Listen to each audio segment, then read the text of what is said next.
Fils et du Saint-Esprit. Amen. Évangile de Jésus-Christ selon saint Jean. En ce temps-là, Jésus disait à ses disciples, « Amen, amen, je vous le dis. Si le grain de blé tombé en terre ne meurt pas, il reste seul, mais s'il meurt, il porte beaucoup de fruits. Qui aime sa vie la perd, qui s'en détache en ce monde la gardera pour la vie éternelle. Si quelqu'un veut me servir, qu'il me suive, et là où moi je suis, là aussi sera mon serviteur. Si quelqu'un me sert, mon Père l'honorera. » Acclamons la parole de Dieu. Louange à toi, Seigneur Jésus. Aujourd'hui, nous sommes le mardi 10 août 2021, 19e semaine du temps ordinaire de l'année B. Aujourd'hui, nous faisons mémoire du martyre du diacre Laurent. Et en ce jour, le Seigneur nous invite et compare sa vie à un grain de blé. Nous connaissons les semences et nous savons très bien que pour qu'une semence puisse pousser, il faut qu'elle soit plantée en terre et qu'elle ait de la bonne terre, qu'elle soit enfouie au plus profond de la terre pour pouvoir surgir et porter des fruits. Et le Seigneur nous dit que lui-même, sans cela, il ne pourra pas être fécond, il ne pourra pas produire des fruits. Nous nous rappelons de la réticence des apôtres à tous les discours de Jésus sur la croix, sur la mort.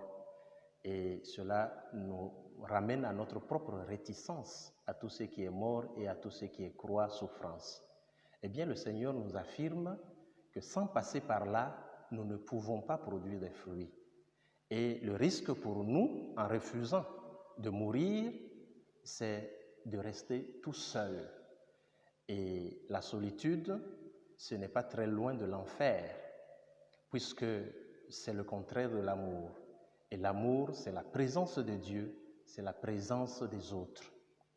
Et aujourd'hui, dans l'Évangile, le Seigneur nous invite à prendre conscience du fait que pour que nous puissions produire des fruits, pour que notre vie puisse devenir une vie qui vaille, nous n'avons pas à nous enfermer sur nous-mêmes.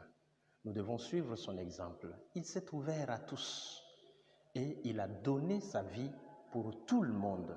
Et cela n'a pas été seulement sur la croix. Toute sa vie a été don de lui-même aux autres, don de lui-même à son Père. Voilà l'exemple que le Seigneur nous donne aujourd'hui en disant, nous aussi, nous sommes invités pour le suivre à nous ouvrir, à nous donner aux autres, à être capables non seulement de don de nous-mêmes, mais capables de partage de tout ce que nous possédons, de tout ce que nous sommes, de tous les dons que nous avons reçus, et c'est cela qui nous fera grandir, c'est cela qui nous fera vivre. Mes frères, mes sœurs, le Seigneur n'est pas en train de faire l'éloge de la souffrance.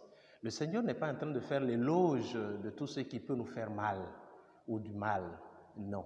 Le Seigneur est en train de nous dire que notre chemin, le chemin de notre réalisation et de notre fécondité, c'est celui de l'accueil.